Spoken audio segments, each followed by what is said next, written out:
parce que jaser de santé mentale devrait être normal, naturel, voire plaisant. Et c'est ce qu'on vous démontre aujourd'hui avec mon invité, l'honorable Marjorie Michel, ministre de la Santé du Canada.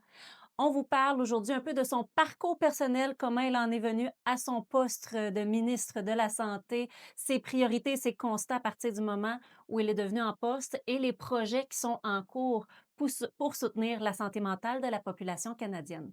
Et maintenant, jason.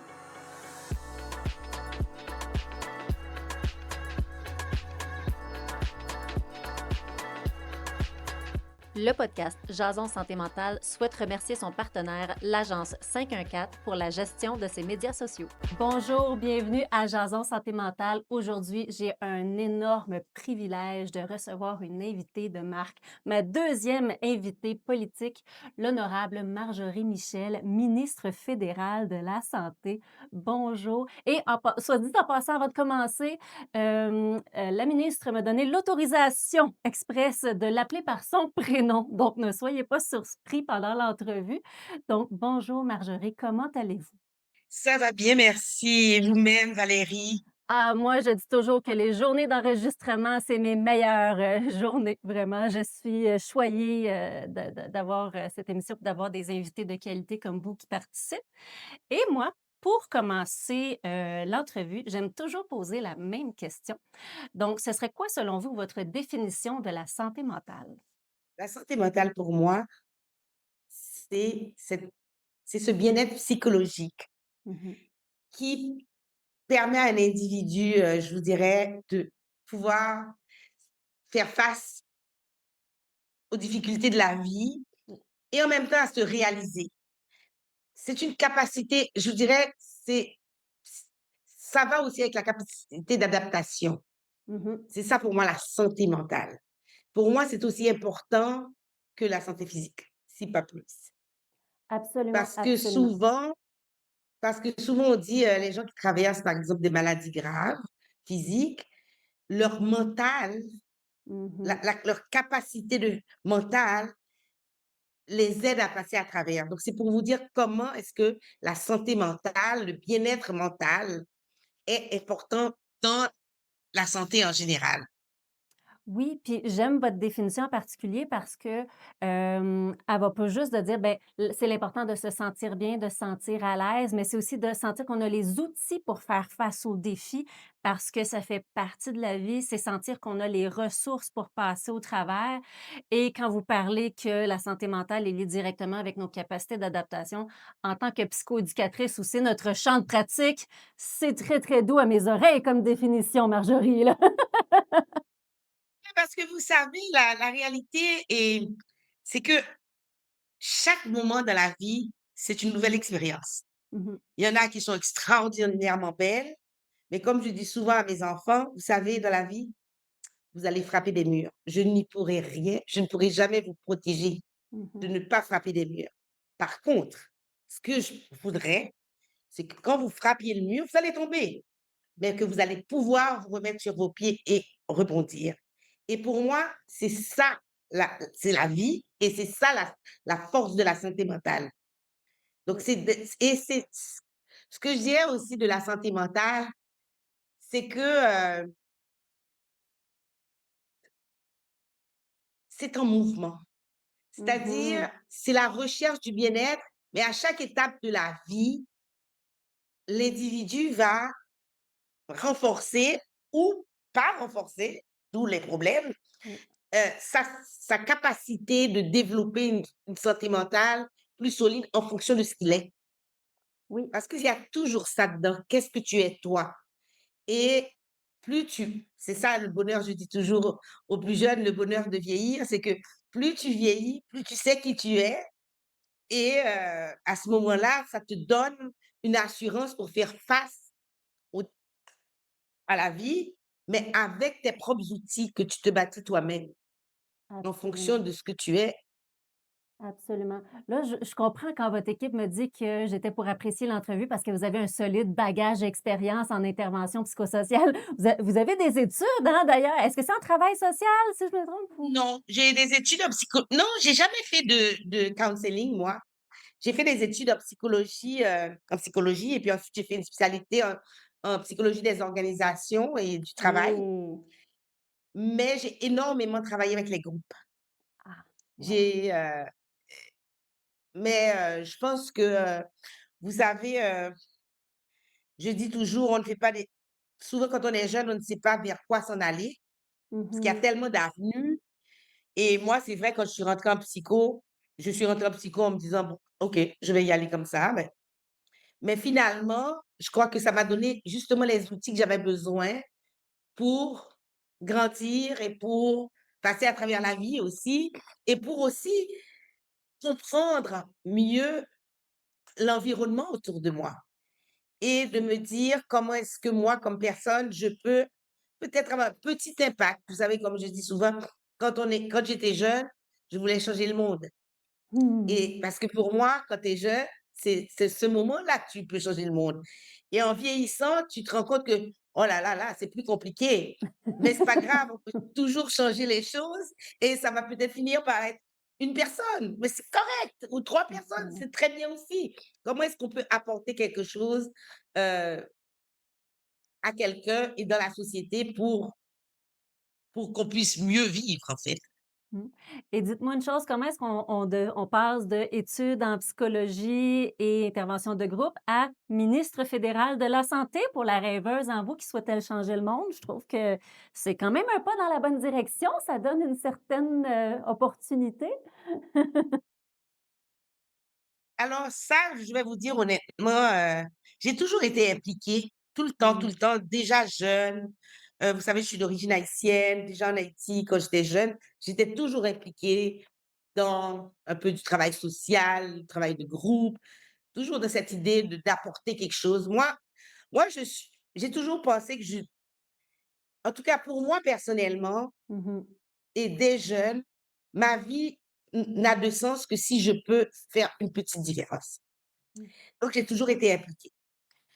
Et donc, quand je suis arrivée ici, au Québec, je me suis impliquée, puis bon, je me suis impliquée en politique.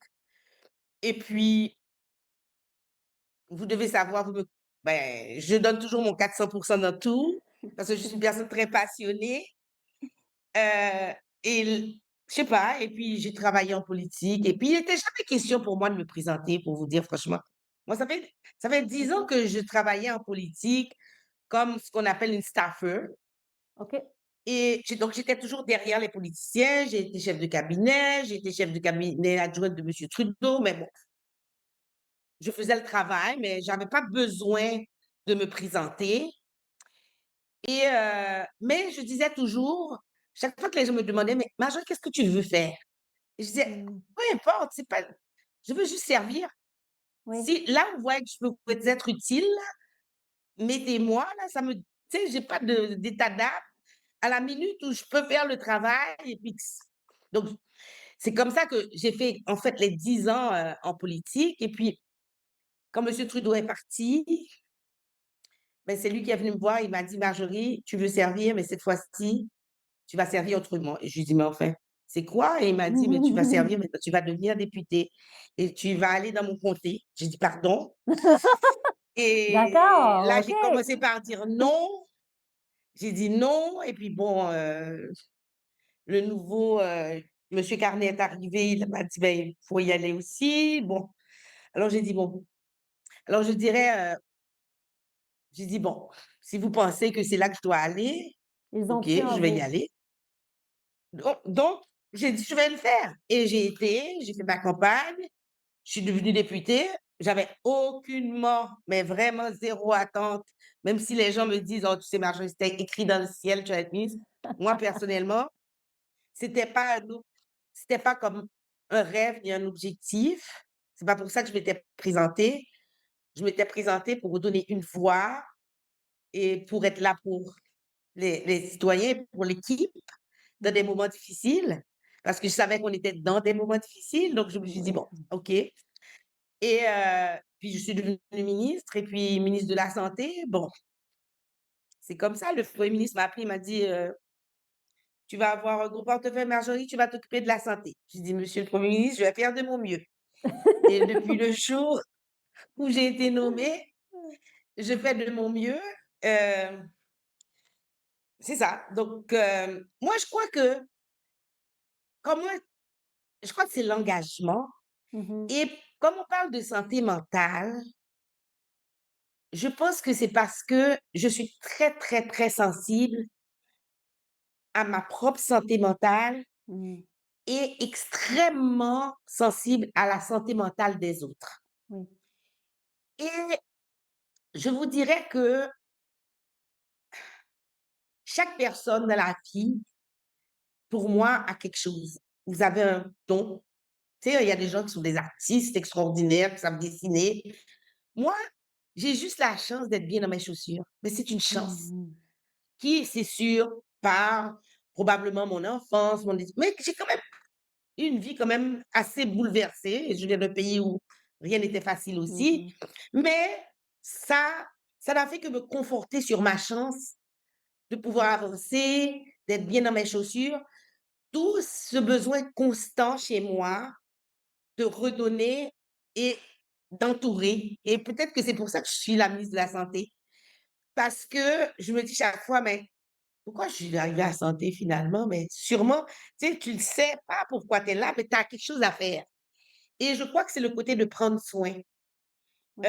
qui pour moi est tellement important. Prendre soin des gens du mieux qu'on peut, pas parce qu'on est médecin ou qu'on est infirmière ou qu'on est psychologue, mais juste prendre soin.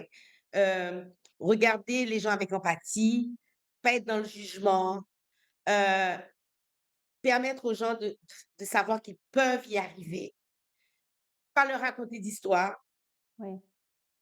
et avoir des franches conversations, mais toujours avoir énormément d'empathie, Oui. heu, parce que je pense que les gens, surtout quand on parle de santé mentale, beaucoup des problèmes, je ne vais pas parler encore des maladies mentales, ça c'est pour moi autre Mmh. chose, Oui. mais les gens qui souffrent de santé de problèmes de santé mentale comme l'anxiété, heu, souvent, c'est qu'on court, on court, on court, on a besoin d'approbation, on a besoin de réaliser des choses, mais on ne sait même pas pourquoi. Oui, je les vois dans ma pratique, je vous le confirme. Et on sait pas pourquoi et à un moment, on se réveille, on se dit: «Oh mon Dieu, je suis en burn-out. Oh mon Dieu, je sais plus c'est quoi le sens de la vie». Là, on tombe dans toutes sortes d'affaires, tu sais, comme la consommation et tout. Mmh. Alors, moi, je pense que, moi, j'essaye au maximum de dire aux gens toujours: «OK, on respire, on Mmh. s'assied au fond de la chaise et on regarde qu'est-ce qu'on peut faire de mieux?» Et comment est-ce que parce qu'il faut se donner aussi le temps. Et je crois que c'est ça qu'on n'a pas, moi, je peux vous le dire là, c'est mon agenda, il faut ça moi, je pense aussi que il faut savoir mettre ses limites. Oui. Je pense que on est dans une société et puis c'est pas la nôtre seulement, on est dans une société où tout va vite. Alors là, Mmh. maintenant, avec les médias sociaux, l'intelligence artificielle, écoute, tout va tellement vite Oui. que tout le monde est en train de courir, tout le monde veut se réaliser, tout le monde veut avancer, mais pas grand monde se demande: «Mais avancer pour aller où?» Oui, Et c'est c'est vrai. c'est pour ça que moi, les gens qui me posent la question: «Mais comment toi, t'es arrivé là?» Et je dis: «Mais là, c'est rien. Là, c'est un poste qui est là pour le moment, qui va Mmh. passer un jour et c'est un poste de service, mais c'est rien de plus que la personne qui est derrière un bureau en train de faire un travail super important. C'est rien de plus que Mmh. quelqu'un qui est en train de nettoyer une école, parce que c'est des enfants qui vont y aller. C'est-à-dire, il faut remettre les choses en contexte pour les gens, parce que c'est sûr qu'il y a, évidemment, dans mon cas, par exemple, qui suis une minorité bien visible, Mmh. il y a toute la question du modèle. Mais moi, ce que j'essaie d'expliquer aux jeunes, peut-être que ta trajectoire, c'est pas d'arriver comme ministre. Mais tu Mmh. vas peut-être être quelqu'un d'extraordinaire de ce que tu auras à l'intérieur de toi et Oui. c'est ça qu'il faut trouver. Qu'est-ce que tu as à l'intérieur de toi qui va te driver pour que tu puisses te réaliser? Oui. Parce que ma job n'est pas facile. Elle est exigeante, Oh non? elle est Excusez. elle est extrêmement exigeante. Les gens, ils voient le titre, mais il y a beaucoup de travail Mmh. derrière et c'est sûr que tu dois toujours tu dois apprendre à respirer. Tu dois Mhm. apprendre à dire non. Tu dois même dire non à ton équipe parfois parce que tu dois toi-même savoir c'est quoi ton niveau d'énergie. Oui. Est-ce que tu en as trop, pas trop? Parce qu'il y a toujours quelque chose à faire. Donc, si toi, tu es pas prêt à donner de ton meilleur et en même temps te protéger, mais personne ne va le faire pour toi. Absolument. Donc, c'est ça pour moi toute le concept du bien-être mental. euh, c'est cette recherche constante de te demander qu'est-ce qui est bon pour toi et comment tu vas te réaliser, sachant que tu ne vis pas sur une île déserte non plus. Parce Oui, qu'il faut que ta vie ait un sens. Et bien souvent, le sens passe par d'autres personnes aussi que tu aimes, qui sont autour de toi, avec qui tu travailles. Ben, il y a tout un environnement autour. oui, tout à fait. Puis je prendrais la balle au rebond sur justement le fameux, travail exigeant que c'est d'être, ministre de la Santé. Quand vous êtes entré en poste, ça a été quoi les constats par rapport à la santé mentale que vous avez fait? Ça a été quoi vos premières priorités? Alors, cet été, j'ai fait une tournée à travers le pays. Je crois que j'ai fait 7 provinces, Quand même. un territoire. Et comme ministre de la Santé, donc je suis partie. Alors, comme vous savez, maintenant, j'ai les 2 chapeaux. J'ai le ministre de la Santé et ministre de la Santé mentale. Ça, ce n'est qu'un Mmh. ministère. Je trouve que Oui, d'ailleurs, c'est très bien parce que, comme je dis, je suis la ministre de la Santé complémentaire. holistique. Oh j'adore! Excusez, j'adore! Oui, oui, oui, Parce qu'il OK. faut commencer à rentrer ce concept-là. C'est de la Oui, santé holistique. Et, oui. heu, et là, quand je suis partie visiter, bon, j'ai visité des organisations, des hôpitaux, j'ai parlé à des médecins, mes vis-à-vis provinciaux. Et je suis revenue à Ottawa avec un dénominateur commun de toutes mes visites. Problème de santé mentale. Mmh. Là, j'ai été je suis restée sous le choc pendant quelques jours. Ah oui, hein? Parce que moi, je le voyais, ça fait longtemps, moi, j'ai ma théorie de post-pandémie, mais enfin, je le voyais déjà, je reviendrai là-dessus, mais les gens, en fait, ne me parlaient que de ça. Vous savez, je suis arrivée au Nunavut.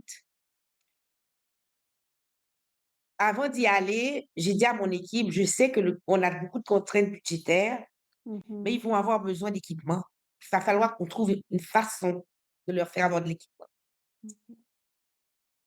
Et quand je suis arrivée, durant ma visite, personne ne m'a parlé d'équipement.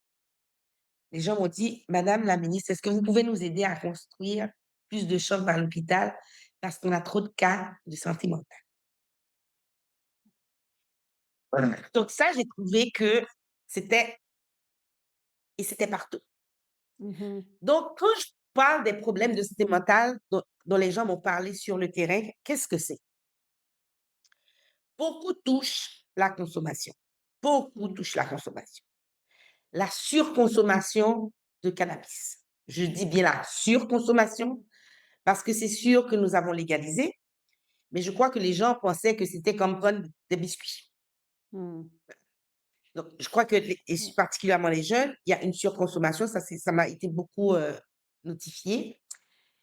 Les opioïdes, évidemment, et toutes sortes de mauvaises drogues mélangées partout là Mmh. qui donnent toutes sortes d'effets. Il y a aussi le problème d'alcool, Oui. le problème de jeux en ligne et en dehors de tout ça, chez les jeunes, particulièrement le problème d'anxiété Oui. qui qui mène, selon les intervenants, à des comportements comme, ben, la La consommation consommation. d'alcool, la consommation mais d'une anxiété démesurée. Mmh. Alors moi, je dois dire que j'ai toujours ma petite anecdote que j'ai tellement vécu, comme une une réalité. On aime les Vous anecdotes. savez, j'étais, chef de cabinet au Conseil du Trésor quand la pandémie est arrivée. J'avais une équipe de 15 personnes au cabinet du ministre que je gérais Mmh. et mon ministre à l'époque, monsieur Duclos, il était le coprésident du comité covid. Mmh. Donc moi, j'assistais avec lui aux réunions du comité covid. Vous vous rappellerez que comme par enchantement, Après peut-être une semaine, tout le monde était sur Teams. On ne savait même pas que Teams existait. Mais là, on a eu Oui. subitement, tout le monde avait accès à cette nouvelle technologie. Donc, moi, j'étais à Ottawa avec le ministre et mes employés étaient chez eux. Pardon. Et on travaillait sur Teams. La première, ren- alors, la première rencontre que j'ai faite, les employés étaient sur l'écran, très bien, parfait. Deuxième réunion, un écran ouvert, tous les autres écrans fermés. Deuxième réunion, les écrans fermés. En même temps, on était à la troisième ou quatrième semaine de la COVID. Je me rappelle un jour être sortie de la réunion du comité et j'ai dit à mon ministre, vous savez, Monsieur Duclos, le gouvernement va trop vite. Mmh. La discussion du jour, c'était How to restart economy. On était à la quatrième semaine. Mais à l'époque, vous savez pas que ça allait être aussi long. Mmh. Et moi, je lui ai dit, c'est notre problème après la COVID, je ne sais pas combien de temps ça va durer, mais on était à la quatrième semaine. Je ne savais jamais que ça allait être aussi long. Je lui ai dit, le problème, ça va être l'économie. Le problème, ça va être les gens. Oui. Et il m'a regardé, il m'a dit, mais pourquoi, Marjorie, tu dis ça? J'ai dit, Monsieur Duclos, juste mes employés, pour moi, ça me donne le pouls. Ah oui. Ils ne mettent pas leur caméra après 2 jours. Ils sont jeunes. Mmh. Ils doivent être complètement paniqués. Quand je leur ai forcé, parce que j'ai forcé à ouvrir la caméra, j'ai dit, à la troisième réunion, j'ai dit, vous savez, moi, je suis responsable de vous. Ici, on est dans le non-jugement, mais tout le monde va Mmh. ouvrir sa caméra. Je ne veux pas qu'on rie de ceux qui ne sont pas coiffés, ceux qui sont en pyjama, ça ne me dérange pas. Mais j'ai besoin de vous voir. Et Mmh. c'est là que ça m'a permis d'évaluer le choc, Oui. le choc sur les gens. Et je crois que je ne m'étais pas trompée parce que j'ai la ferme conviction que la COVID a été un point tournant vraiment pour toute une génération, pour la population en général, mais surtout pour les jeunes qui se sont ramassés d'un avenir qui était certain tout le temps Mmh. parce que tu vas à l'école, tu trouves un travail, tu perds ton travail, tu as l'assurance emploi, tu retrouves un autre travail, tu montes les échelons. Ah, est-ce qu'on va vivre? Est-ce que je peux Mmh. respirer l'air extérieur? Oui. Et puis, et donc, les années qui ont suivi la COVID, pour moi, comme population, et puis on n'est pas les seuls, on ne vit pas sur une île déserte, les Canadiens. Je regarde tout ce qui se passe dans les autres pays aussi. Tous les autres pays qui étaient pris aussi Mmh. très fort dans la COVID, on est encore pour moi dans une période de choc post-traumatique. Ouais, je trouve ça Mais intéressant. personne ne s'est jamais arrêté pour dire, mais Mmh. on en a eu beaucoup sur notre côté émotionnel. Ouais. On a continué, on a fait business as usual. Oui. Ma pratique je si vous me permettez une parenthèse, Marjorie, je pense que le 1 ou l à partir des étés en pleine COVID, habituellement, au niveau des pratiques cliniques en santé mentale, on voit une espèce de petite accalmie, hein, pendant l'été où je peux prendre des longues vacances parce que les besoins en santé mentaux étaient moindres, hein. Les Québécois, l'été, on aime ça, tout va bien. Mais à partir et en fait, je dirais même pas simplement à partir depuis la COVID, mes étés n'ont jamais lâché. N'ont jamais lâché, les besoins sont encore présents.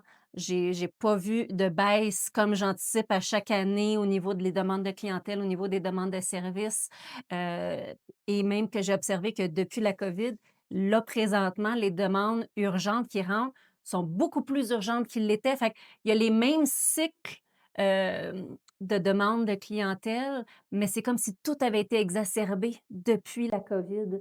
Donc, je Parce que partage, certaines de vos c'est inquiétudes. sûr. Et il faut pas oublier qu'en même temps qu'on est dans le post-COVID, j'aime donner cette image avec tout ce qu'on voit maintenant comme technologie, intelligence artificielle, nouveau, on s'en va comme vers un nouveau monde. On est tous dans une espèce de génération où on est à un tournant. Mmh mh. et le tournant, on ne sait pas c'est quoi, ça va être quoi le résultat? oui, Et ça crée de l'anxiété et particulièrement chez les jeunes. oui. Parce que nous, bon, on savait, quand on était jeunes, en tout cas moi, tu devais, ou bien tu fais des études, tu as déjà les trucs à l'université, ça s'arrête là, tu veux réussir, tu fais ci, ça, sinon tu vas dans des branches, plus, manuelles ou tu fais tandis que là, il y a tout un nouveau monde qui s'ouvre, qui va être certainement un monde intéressant, mais qu'on aborde avec beaucoup d'anxiété parce qu'on ne sait pas ce que c'est. Oui, et ça Donc je va crois vite. que c'est ça, c'est aussi notre, souvent notre incapacité ou non, notre besoin de tout contrôler, je préfère dire. Croyez-vous? Notre besoin de tout contrôler, notre besoin de tout prévoir, de savoir comment Mhm. la vie elle va être faite demain, de savoir quand est-ce que je vais acheter une maison et quand est-ce que je vais faire ci. Donc ça met beaucoup de pression, Oui. sur la population et encore, je vais revenir particulièrement chez les jeunes parce que je dois dire aussi que dans ma tournée, je suis revenue avec le problème de santé mentale chez les jeunes particulièrement Mmh. et particulièrement chez les jeunes hommes. Et je Oui, dois vous dire que c'est devenu ma priorité. intéressant. Et je dis oui, parce que je dis toujours, je me suis toujours considérée, enfin, non, pas considérée, je suis une féministe. Mmh. J'en suis pas vraiment surprise. Par contre, par contre, je sais qu'on ne peut pas monter une société seulement avec les femmes, c'est pas le but. Non. Et en même temps, et pour moi, promouvoir les femmes et leurs capacités, c'est pas contre les hommes. Non, Et je c'est crois que il y a l'accessibilité des droits, c'est le ça. choix, oui. Et ce que je vois là dans les chiffres, c'est que d'abord le taux de suicide chez les hommes est 3 4 fois plus élevé que chez les femmes. La Mmh. consommation est presque 7 fois plus élevée chez les hommes. C'est-à-dire, donc, j'ai on a un problème de société pour voir, mais pourquoi il y a ce mal-être-là, particulièrement chez cette population? Et moi, comme ministre de la Santé, c'est ma responsabilité Mmh. de regarder qu'est-ce qu'on peut faire de mieux pour que cette partie de la population, dont on a besoin, que nous valorisons aussi, Oui. puisse trouver un mieux-être. Et je dois vous dire que dans ma réunion, il y a 2 semaines, ma réunion provinciale, fédérale, territoriale, Mmh. parce que vous savez, les ministres de la Santé, on se réunit une fois par an Oui. pour discuter, de toutes sortes enfin, des priorités. Mmh. Nous avons parlé de la santé mentale. Nous avions un segment consacré à la santé mentale où je dois vous dire que toutes les provinces étaient très engagées sur le sujet. Je suis Mais contente à un d'entendre ça. moment, j'ai sorti ma phrase sur la santé mentale des hommes et des garçons OK. et j'ai été étonnée de la réaction parce que les gens m'ont dit: «Mon Dieu, on n'aurait jamais pensé que quelqu'un oserait en parler». Et là, Je dis: «Mais nous sommes responsables, faut en nous parler, sommes des ministres de la santé, faut en il parler, faut en oui. parler et il faut dédramatiser» et ça a créé beaucoup de réactions, même émotionnelles parmi mes collègues parce Mmh. que ils le voient, ils le vivent dans certains cas et ils savent pas comment le dire. Ils ont dans des cas, je me rends compte, les gens ont peur que, tu sais, les gens ont peut-être peur aussi de et comme il y avait tout un discours, il y a un discours quand même pour féministes, Oui, qu'ils auraient l'air de pas vouloir j'ai dit: «Mais non, la société est composée d'hommes et de femmes, point barre absolument. Oui, et de toutes sortes d'autres identités». oui, Ces identités-là ont leur place dans la société et oui, sont également nous avons un devoir pareil de regarder quand quelque chose ne va pas avec un groupe, qu'est-ce qu'on peut faire tout à fait. pour régler le problème? Enfin, Tenter de trouver je une dis régler le solution, oui. problème, c'est voilà, il faut être à la recherche de solutions et il n'y a pas qu'une seule solution. Il y a des Mmh. solutions multiples. C'est comme moi je dis toujours sur la question de la consommation, il y a plusieurs initiatives. Il faut, vous savez, comme ministre de la Santé, je dis toujours à mes partenaires, je ne suis pas dogmatique. Mmh. Je ne veux pas être dogmatique, surtout pas quand on parle de santé et de santé mentale. Je suis une ministre de la Santé d'un pays du G7, je dois me baser sur des données. Oui. Mais ça ne veut pas dire qu'on ne peut pas essayer des choses et quand ça marche, ça marche. Ça ne marche pas, ça ne marche pas. Mmh. Et actuellement, la crise en santé mentale est tellement large à travers le pays qu'il faut que les différents partenaires essayent de faire des choses.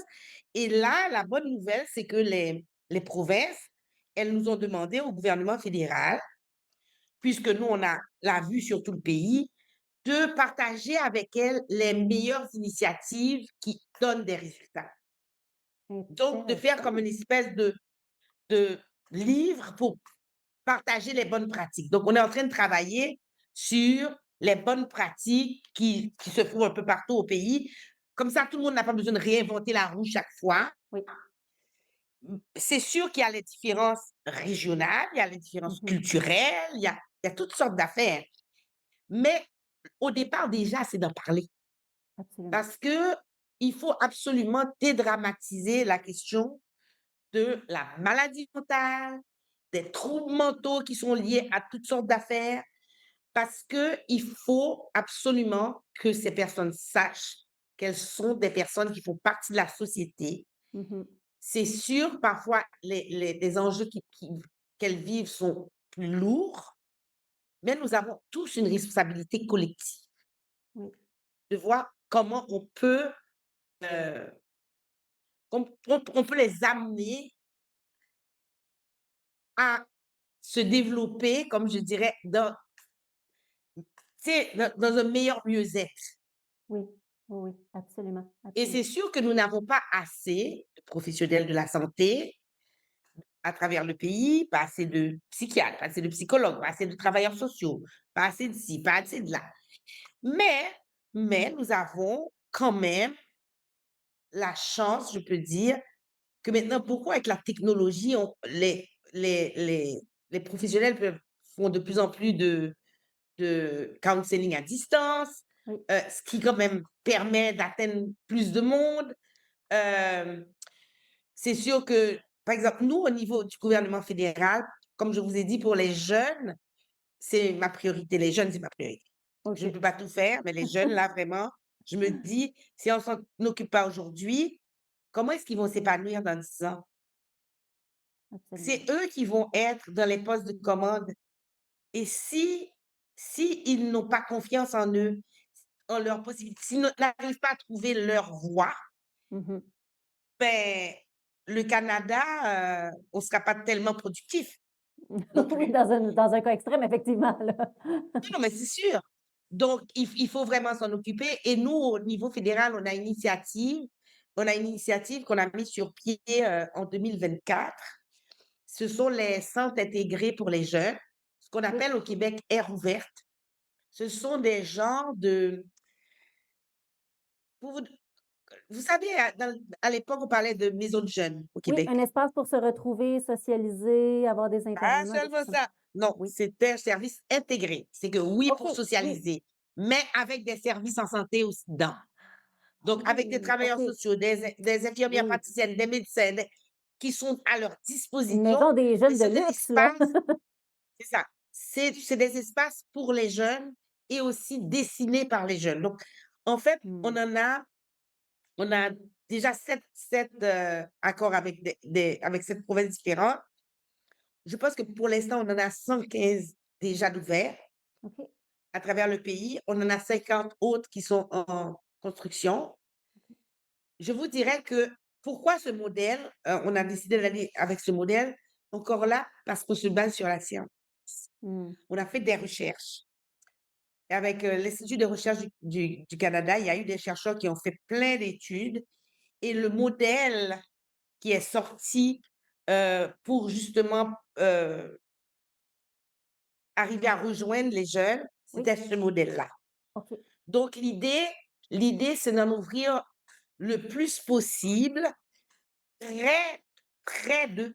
C'est-à-dire les endroits Oui, où ils ont pas besoin d'aller prendre 2 autobus ou les mettre à proximité et de les rendre et si vous visitez à travers le pays, vous allez voir, ils sont très différents, sont dépendant de la adaptés, région, du là, oui, quartier, c'est ça.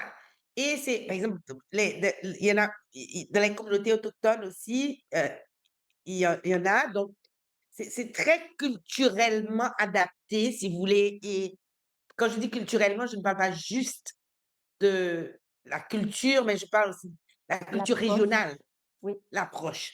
oui, absolument. Et ça, vraiment, on essaie de travailler là-dessus. On est en train d'évaluer c'est quoi les impacts, comment on peut améliorer le modèle. Donc, ça, vraiment, je pense que ça va beaucoup aider. Mais encore là, je dois dire qu'un des défis, Oui, c'est d'amener les jeunes hommes beaucoup plus. Ils oui, viennent, mais on voit quand même qu'il y a moins de jeunes hommes qui viennent que de femmes. OK, encore aujourd'hui. Et là, il faut qu'on sorte de la boîte, il faut qu'on pense différemment. Puis moi, maintenant, je rencontre beaucoup les groupes qui travaillent juste avec des hommes et des jeunes hommes pour un peu voir comment, c'est comment, parce que c'est pour eux. Oui, absolument. Qu'est-ce qui peut les Et comment on convaincre peut d'y aller? faire? Qu'est-ce qui peut les motiver à y aller? Est-ce qu'on a fini? Oui, on déborde un petit peu, Marjorie. Je je Parce le que je vois savais, qu'il y a hein, beaucoup de 2 enthousiastes. Mais je trouvais ça quand même une conclusion intéressante de parler d'un projet, de parler de l'aire ouverte.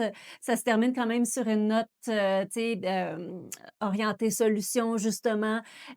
Puis j'ai particulièrement apprécié notre entrevue, donc oui, je Ben, pense écoutez, moi, je veux vraiment vous remercier, pas juste de m'avoir reçu, mais pour le travail que vous faites. ah, mais mon Dieu, merci. Non, parce que c'est tellement important. Mmh, C'est tellement important. On a tellement besoin de sortir ce message-là. Puis je vois que vous recevez toutes sortes de personnes différentes. Il faut vraiment qu'on arrive à passer le mot, à dire aux gens que c'est correct oui. d'être anxieux, c'est correct Mmh. de pas se sentir bien tous les jours, mais il y aura toujours quelqu'un pour les Absolument. écouter. Et vous savez, nous, on a, au niveau du gouvernement du Canada, on a une ligne, le 988, je ne sais pas si vous le savez, Oui, qui oui, qui est oui, le valable pour le Québec 988. aussi. Absolument. Vous savez, juste vous dire, c'est plus de 600 000 appels Mmh. qu'ils ont répondu depuis que ça a été créé, il y a pas si longtemps. Oui, Et pour et les gens appellent quand ils ont leur crise d'angoisse ou lorsqu'ils sentent qu'ils savent pas très bien vers où ils vont aller. Il faut qu'ils sachent qu'ils ont, cette ligne-là en attendant de pouvoir trouver un service. Puis moi, je dirais particulièrement aux jeunes qui nous écoutent ou à leur oui, famille, mais regardez s'il n'y a pas un air ouvert au Québec, pas très loin de chez vous. oui. Je sais que le gouvernement du Québec voudrait continuer à le l'ancien ministre Carman était très, très, très Oui. dédié à ce projet-là, mais il faut absolument qu'on continue à pousser de ce côté pour, aller vers un mieux-être de notre société. Absolument. Je vous garde juste après l'entrevue pour une courte, rétroaction, Marjorie, mais encore une fois, un énorme merci pour cette superbe entrevue, très touchante. J'ai vraiment apprécié notre ensemble, puis comme on se l'est dit juste avant, heureusement qu'on avait un minuteur. On aurait pu être partis sur un bon 3 heures d'entrevue. Donc encore une fois, un énorme merci. Merci, pour ce que vous faites, puis pour vos objectifs. Et nous, on se dit à bientôt, un autre épisode de Jason Santé mentale. Bye bye. Merci beaucoup.